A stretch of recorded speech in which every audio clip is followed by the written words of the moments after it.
Today on the WhereTraveler Podcast, our hostess Teresa Rodriguez talks with Austin Scott. Austin is an actor, singer, dancer who plays the lead role of Alexander Hamilton in Lin-Manuel Miranda's gargantuan hit Hamilton. It is the starring role in the hottest play on Broadway, and Austin has landed it in his 20s. In Teresa's conversation with him, you will clearly get the sense that he is just getting started on a career about which any fan of the theater can get excited. He's got the looks, the voice, and the physical abilities and discipline to land and maintain the lead roles on stage and screen. And he's got the clarity of vision and the desire for longevity to create even bigger and more meaningful opportunities to explore his craft and create things we will all enjoy for many years. The first thing Teresa and Austin have in common is their historic hometown of Benicia, California. Benicia is an idyllic small town just 30 minutes northeast of San Francisco and is a hidden gem of a travel destination for anyone headed to the Bay Area. Boasting a charming downtown that drifts along the water, you can find a wide variety of culinary styles, wines, and craft libations that you would expect from a Bay Area city, mixed in with bakeries, antique shops, florists, and all the boutiques you could want to enjoy a fun, active lifestyle, all within short strolling distance. Many of the restaurateurs on First Street have enjoyed enduring runs with loyal fan bases, and with a great climate for most of the year, many of them offer indoor and outdoor seating, like 907. An eatery that offers wonderful upscale bar food with a Mexican influence, like their hangover burger with a fried egg and bacon, or their carnitas nachos or carne asada papitas. The Union Hotel offers handcrafted thin crust pizzas with some of the best local ingredients and a wonderful bar where you might hear live jazz or salsa. You can enjoy the vibrant flavors and colors of Indian cuisine at Aroma. Sandwiches on fresh baked breads at One House Bakery or the First Street Cafe, salads, quiches, soups, and finger sandwiches in a beautifully restored 1897 building with afternoon tea at the Camellia Tea Room, and of course you can have terrific Japanese, Thai, Szechuan, or Italian food before stopping at a coffee shop, wine bar, or ice cream parlor. And 10 months out of the year, you can drop into the Luca Beer Garden, an intimate outdoor venue where local promoter Marty Duvall showcases the area's unusual concentration of brilliant and world-class musical talents. But one restaurant is particularly inspiring. It's called The Workshop. Chef Danny Glassmaker grew up in Benicia before heading off to New Orleans to find and hone his culinary identity.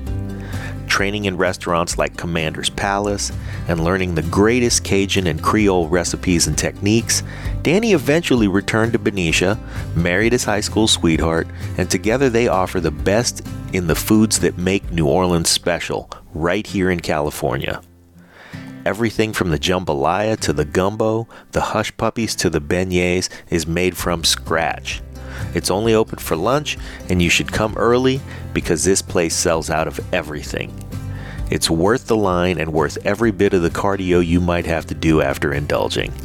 And Danny's story is indicative of how this small town works. So many grow up here and then discover their grand talents out in the world, only to return to their roots to raise families and start small businesses right back in the community that cultivated them. It's halfway between the urban bustle of San Francisco and the wine country of Napa and Sonoma Valleys, and if you stop in, you will absolutely cherish the time you spend eating, drinking, dancing, laughing, and mixing with the welcoming locals in Benicia, California. And with that, here are two of the town's local products. Our hostess Teresa Rodriguez and her guest, the town's favorite new Broadway actor, Austin Scott.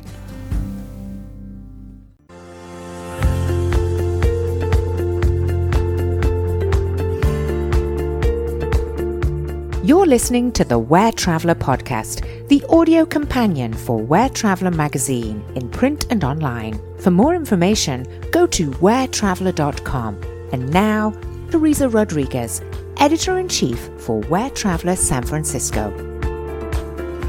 Hi, this is Teresa Rodriguez with the WhereTraveler Podcast. And today we go back to my hometown, Benicia, California. It's a small little town just north of San Francisco. It's famous for being the first state capital.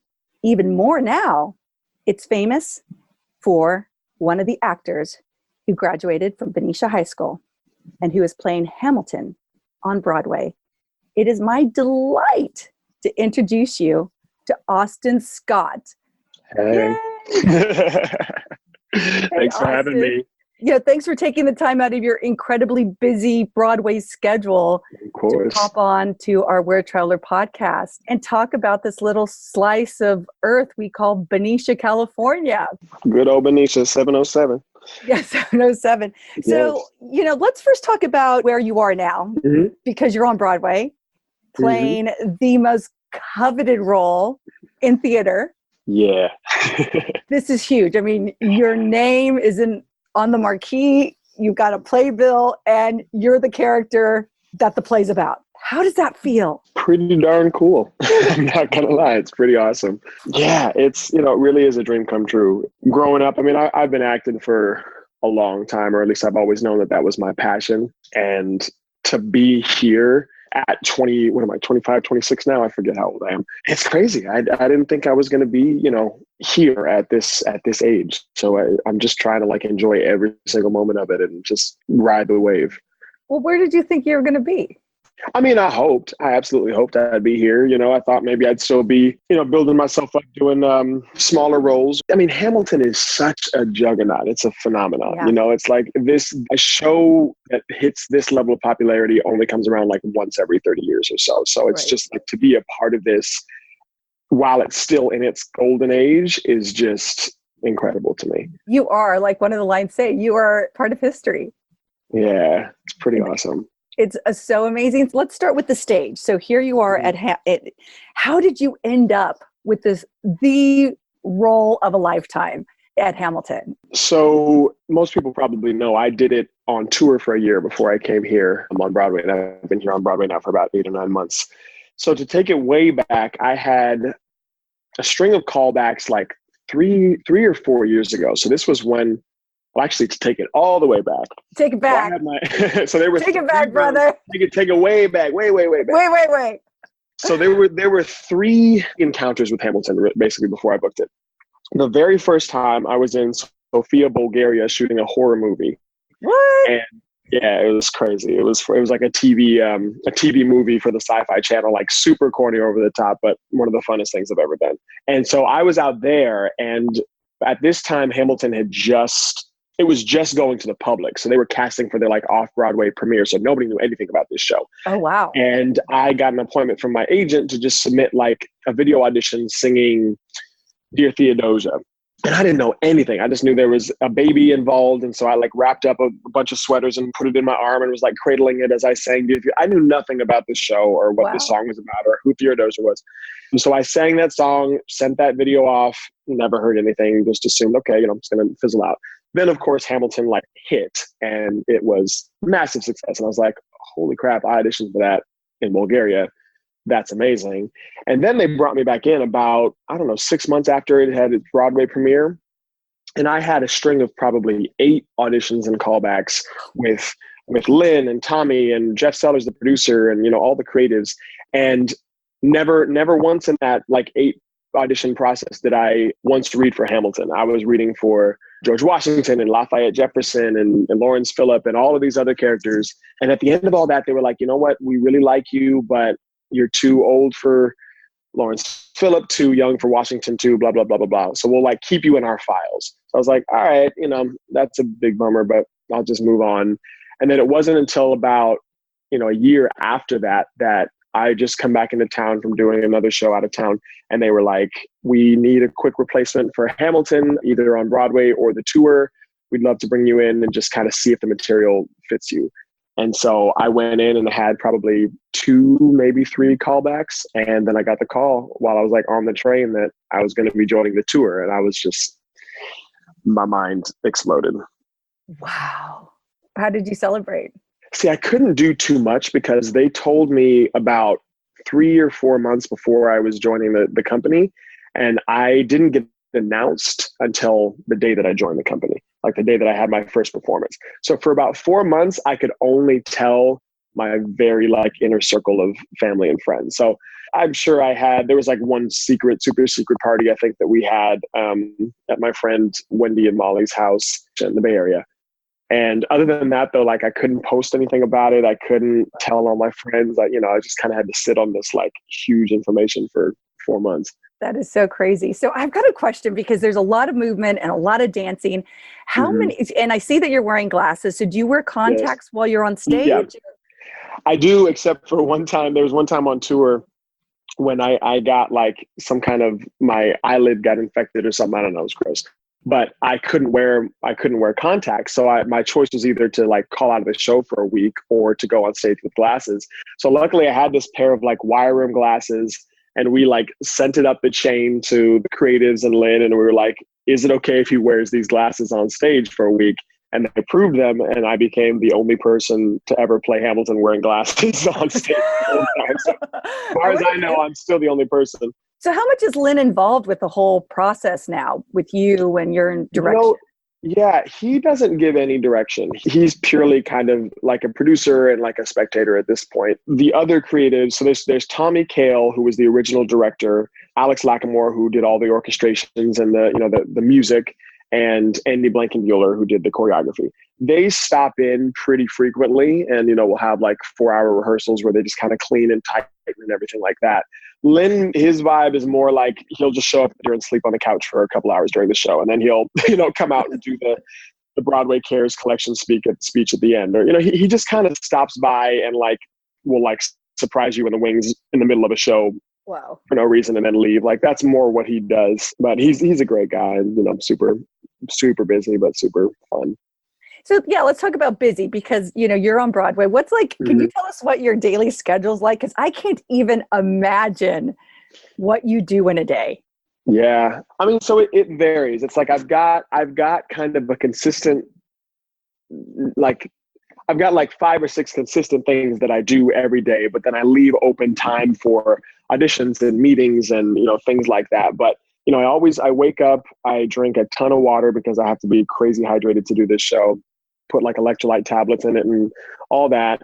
I make breakfast. I do these like PT exercises because let me tell you, it takes so much time and effort just to like keep my body together for this show. We're running around upstairs and dancing and carrying huge heavy swords and slinging things around. Like, it's intense. So I've got, like 20 minutes of PT exercises that I do every morning. And then, usually I'll read, I'll eat breakfast. And then if I don't have 2 shows that day, if I only have 1 show later, then I usually have either a PT appointment at some point during the day, or I go to the gym, or I have a voice lesson, or I have a meeting with a voice doctor to like check out my voice, and or I have a massage. Like there's it's kind of like a choose your own destiny, and I pick from this pot of self-care things that I do whenever I have time. But it's I would say like probably 80 to 90% of my time not spent on stage is spent either like keeping my body together and engaging in self-care, or having meetings and stuff, and working on other projects outside, or setting up the next gig, and things like that. So it's a full-time job for sure. It sounds like it. So are you in a relationship at all? I am, yeah. I have a girlfriend, Alexa. Yeah. So that's a sliver of your life as well. Is she in Broadway as well? She's an actor. She's a performer. She's not on Broadway right now, but she just came back from a gig out of town not too long ago, and we actually just moved in together. So that was, thank you. Yeah, it's a big event in my life. She is my rock. She's like having, being able to come home to her and like having her support through all the craziness is, we hold each other up for sure. That's awesome. And I think too, for people who haven't seen Hamilton, it's a long show. It's 3 hours that you are dancing and running around and jumping on stage. Yeah. And so what time do you come home at night? So it depends on if I have guests, which most shows I have guests afterwards because everyone loves Hamilton. The show can either get out at 11 or 10, depending on the day of the week. And so if the show gets out at 11, I'll usually shower at the theater. I have to do these like stretches and roll myself out on this body roller just to like, get my muscles to let go. So then I go sign outside, and, there could be 50 people outside, if not more. And so by the time I'm done with all of that, and then I hop in the car, which takes me I'm usually getting home close to midnight. Wow. And where's home? Home is in South Harlem right now. Okay. Yeah. That's awesome. Place out here. So, and then it takes me another hour or two just to turn my brain off from all the adrenaline and the, just like being on. So I usually don't get to sleep until 2 most nights. Oh, I bet. Wow, that's so crazy. So you talked about home. Let's go home. Let's go back to Benicia. Yeah. So you graduated from Benicia High. Mm-hmm. And little 2011. I graduated from Benicia High. The producer of WhereTraveler graduated from Benicia High. So Benicia has a pretty special place in our heart. It's a little town. Yes, it is. Tell me about some of your favorite things to do in Benicia. Oh boy, Benicia, when you're growing up, when you're like an angsty teen, like there's not a whole lot to do. At least it doesn't feel like that.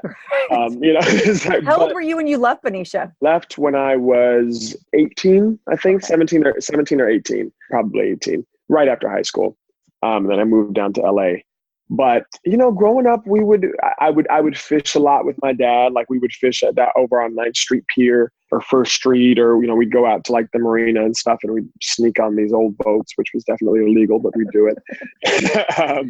I think there was one time when my friends and we went skinny dipping at 9th Street Park and got so sick because that water is not not clean. I think that's a rite of passage. I think everybody has to go skinny dipping on 9th Street Pier. I think so. I have to say, when I was in high school, I'm not even going to let you know how long ago that was. It was before they actually did any major renovations, and it was like a dump. So we had to wear shoes. Oh, really? Because there was like shards of glass. Oh, wow. Yeah, I was 14 and I remember I would wear my tennis shoes and go windsurfing. And we windsurf across the Carquinez.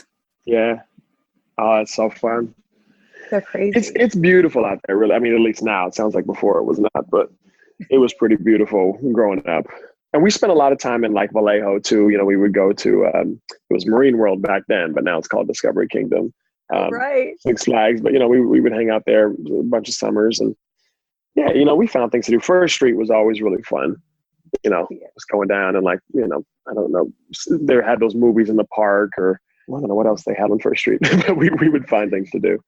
Well, like the cool thing about First Street, and it kind of is really stuck in time, I mean, it really hasn't changed that much since I was there, is that it's, a lot of old Victorians and cute little restaurants that are hidden away. And, the first state capital of California is there, and a pretty cool museum, which, harkens back to the times of, not as far back as Hamilton, but, it's still part of our state's founding fathers, which is pretty cool. Absolutely. And I think too, the name of Benicia is the wife of Vallejo, right? Mm-hmm. Yes. I did there's a theater company out there called Benicia Old Town Theater Group. Oh yeah. And I did a show called Benicia Follies there when I was about 8 years old. And the whole thing was basically about the founding of Benicia and how, Benicia was the wife. And we sang a song called Living in My Benicia, and I dressed up like a little Ricky Martin, and it was like Living La Vida Loca. It was insane, but so fun. That was one of the first things I ever did. So when did you start? When did you start acting? So, I mean, I was always like a class clown in like elementary school. And I remember this like traveling opera company came to I think my 4th grade class maybe. And they were putting on like a little snippet of Barbara of Seville. And they were casting one kid to basically play this role, Dr. Bartolo. And they had little auditions in the class. It was adorable. And I went up and just like knocked them dead and made people laugh. And I was just weird and funny and loud. And I got the part. So I got to play Dr. Bartolo in this like little snippet in the cafeteria. And I think pretty soon after that, I like asked my mom if I could join acting classes, at this John Robert Powers, this agency in San Ramon. And I just fell in love with it. Like I just loved acting. And I think I was pretty shy at first, but little by little, I started to open up. And wow, that's a big commitment for your mom, because San Ramon is not nearby. No, but she was working in San Ramon actually. Oh, okay. She's a PT, so it kind of worked out for her. But they were, they all throughout like my childhood, because I probably really started acting when I was like 9, maybe. And I didn't really do it consistently up through that. But I mean, I had started going to LA for auditions and things like that. And my parents always drove me, and, you know, they would, I started pretty young. I was doing like Chia Pet commercials, which are those little like, Chia. Exactly. Yeah. So I did like some things like that, and just, you know, was just having fun with it. Now, did you have an agent in San Francisco, or did you have an agent in LA? I did. So I had an agent in San Francisco and a manager, actually, I think. Funny enough, but there was really no work in San Francisco. So, you know, there wasn't really a whole lot of point to have them, but I did. But then it wasn't until I moved to LA after high school, and that's when I really started acting professionally. Before that, it was kind of just, you know. I'm Teresa Rodriguez, Editor-in-Chief of Where San Francisco, and you're listening to WhereTraveler Podcast, where we love to talk about anything related to travel. For more information about this episode, as well as WhereTraveler, be sure to check out WhereTraveler.com. Professionally, before that, it was kind of just, you know, independent films and things like that. But I got an agent manager out there in LA when I made that move. And so did you go to study acting down there, or were you just so good that you didn't need to? You're like, here I am. No, I got it. I wouldn't say that, but I never went to school for acting. Just kind of just didn't work out that way. I think what had happened was I met a casting director who is from LA, and he cast a lot of Disney stuff, and like independent films and stuff in LA. And I met him like my last year of high school, or I think maybe my right after high school. Now, how did you meet that? How do you get to meet a casting director in LA in San Francisco? So my acting and vocal coach growing up in the Bay Area is Bettina Devin, and she puts on these casting director workshops for local actors and artists where she like invites casting directors and whatnot and directors. So I met him through one of those workshops, and afterwards he was just kind of like, I really like your work. I'd love to take you to LA and, you know, see if we can get you set up with, you know, a professional manager and agent out there. And so I just kind of went straight to LA. I think I spent maybe a semester or two at San Francisco State just doing general education stuff. But yeah, when I moved to LA, I just kind of jumped in, and I wasn't training so much. I didn't really start training again until I moved to New York about 2 years later. Wow. So tell us a little bit about New York and some of your little secret hideaways or places that you go to just get away. I mean, I just find that your world fascinating, because it's not something that I could ever even imagine. So do you have little places that you go and just retreat, or favorite little cafes that you like? Yeah, when I first moved here, I had a cafe I loved called Tazo Cafe, because I was living up in Washington Heights, and I would go there pretty much every single day to work on lines, or, you know, read scripts for auditions, or, you know, go over my work for acting class. And I loved that. But since I've moved away from that, I spend a lot of time in Central Park. There's a part of Central Park called the Pond, and also the Harlem Mere. And I live really close to those now. So I go out there and I meditate a lot, and you know, I just kind of sit and read, and it's just nice to get away from all the craziness of the city. But, you know, there's like some fun little speakeasies that since I've joined Hamilton, I've gotten to become privy to kind of some of the like celebrity hangouts and the secret spots and things like that. So I'm not going to say their names or where they are, but you know, but they exist. And also I'll go there after shows sometimes, and just, you know, hang out with friends or my guests from the show. But yeah, you know, a lot of the time I'm running around, and I'm doing meetings and stuff like that. So it's, you know, I just try and carve out the time whenever I can to just, you know, find a quiet, still place. And I really like that. Yeah. I think that's so important. And how do you cope with the winters there? I mean, Benicia doesn't have snow, and we don't drop below 50 degrees. Yeah, it's pretty much one season the whole year. I'm getting used to it. I mean, when I first moved here, I think I moved here to do a show off Broadway called One Day. And when I moved here, it was the coldest winter in 50 years, I think they said. So it was super intense. And I was just a little California boy. I didn't know what, you know, I was all bundled up, and you could only see like little slits for eyes. And I was freezing cold. But I've gotten used to it a little bit, because it's, you know, the last couple winters actually have not been super terrible global warming. Excuse me. But what? That doesn't exist. They haven't been crazy, so, you know, I feel like I've gotten kind of a gentle introduction to it, and I'm pretty used to it now. I've got my, you know, my winter coats and all my stuff in storage that come out when the time is here. Yeah.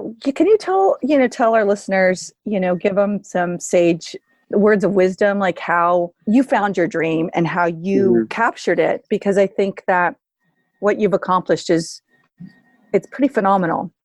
Thank you. And I love the fact that you say that you find a still space to meditate. And meditation is the key for me as well.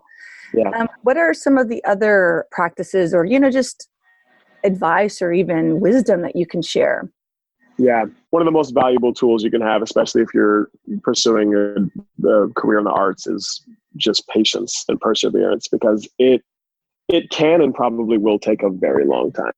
Like I said, I decided I wanted to be an actor really young, but I had been on probably 400 auditions before I got Hamilton. It takes a long time, and finding yourself and really understanding who you are as a person is very important, because then, that once you have your center, that's where your best work will come from. You being able to actually inject your truest self into these characters and everything. That's what the casting directors and the directors, that's what they want to see. They want to see, they don't want to see you try and give them what you think they want. They want to see what you are and who you are and how, what you can bring to a character. And so that took me a while, I think, to figure out, is like, not just trying to get it right or trying to, please, but just learning how to just really put myself into the roles. So I think, however you can find that, whether it's meditation or,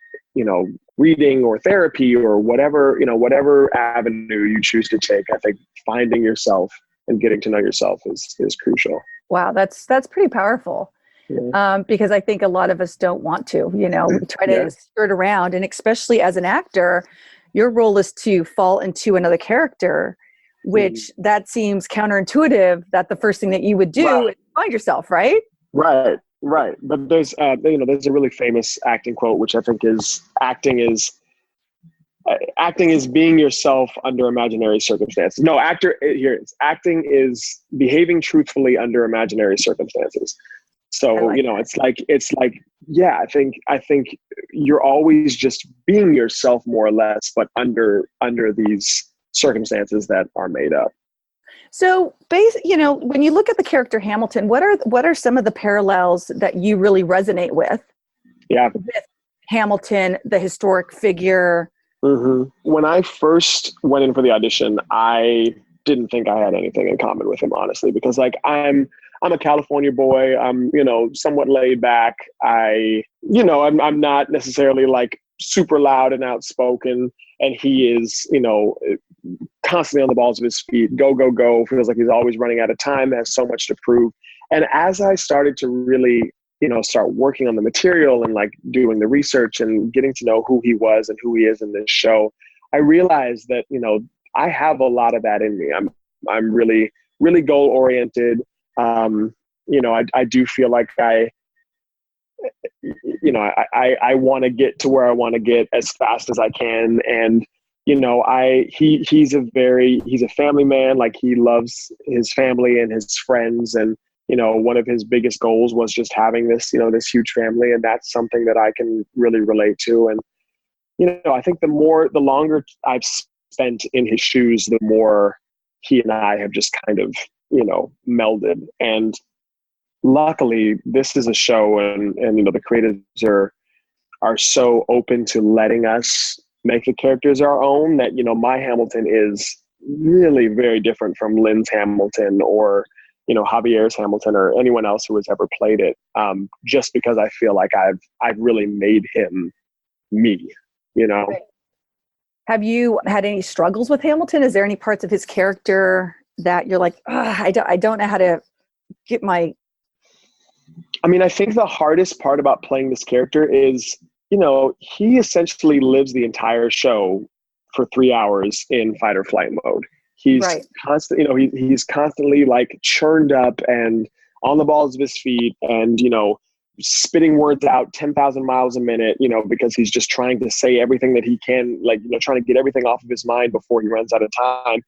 And that's difficult, especially if you're not someone who lives in that who has that energy, all the time, which I am not. So just kind of tapping into really like the anxiety of that, and the energy and the need and the desire on days when I might be exhausted, or sick, or, just not feeling it, still figuring out how to tap into that and churn that up. That has been probably the greatest ongoing challenge.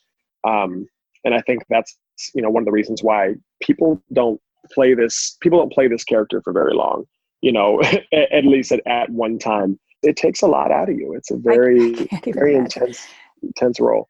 Just watching the show takes a lot out of me. I can't even imagine playing the role of Hamilton for 3 hours, day in and day out. I mean, that fortitude and commitment is just breathtaking. And I'm so grateful that you're doing it. You're fantastic.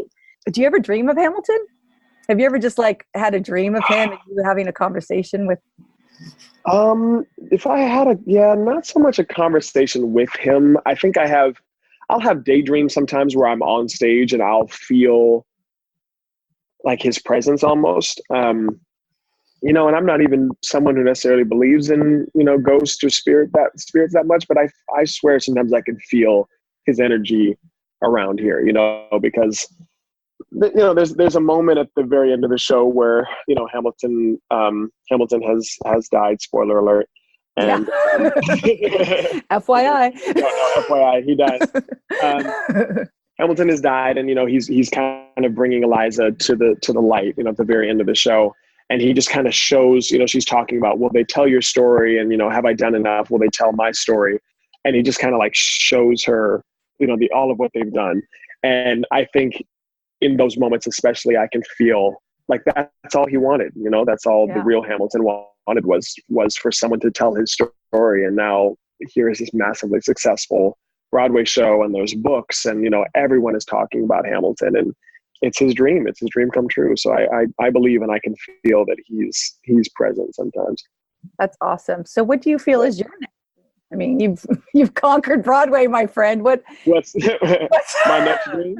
Well, so we just announced actually last week that I'm actually leaving Hamilton December 15th because I'm going to originate a role in a new Broadway show called Girl from North Country, which is coming to Broadway in February. So that's really exciting. It's a musical, but kind of a straight play, but it incorporates the music of Bob Dylan. So that's really fun. I get to sing Bob Dylan's music for a while. So that's really exciting because Hamilton is incredible, and I'm really gonna, miss it for the time that I'm gone. But the chance to originate a role and, really build something from the ground up is really exciting to me. So I'm excited to get a chance to do that. Well, that is I'm super excited about that. I'm going to have to get myself out to New York to see your performance. It's going to be good. Yeah, I read about the Bob Dylan, and I wanted that. I thought that would be awesome. If you could share that, can you let our listeners know where this next role will take place? Yes. So we'll be at the Belasco Theater. Previews start February 6th, I believe. And we open officially on March 6th. And it'll be at the Belasco Theater on Broadway in New York. Oh my gosh. Well, Austin, I am so grateful for your time. Well, my pleasure. And honored to have met another fellow Benician who has succeeded above and beyond any success that I've experienced with anyone from our little itty bitty town. So congratulations on your success. Thank you so much. This is Teresa Rodriguez with the WhereTraveler Podcast, and we've been with Austin Scott, who's playing Hamilton on Broadway. Thank you so much for your time. Thank you. Thanks for having me.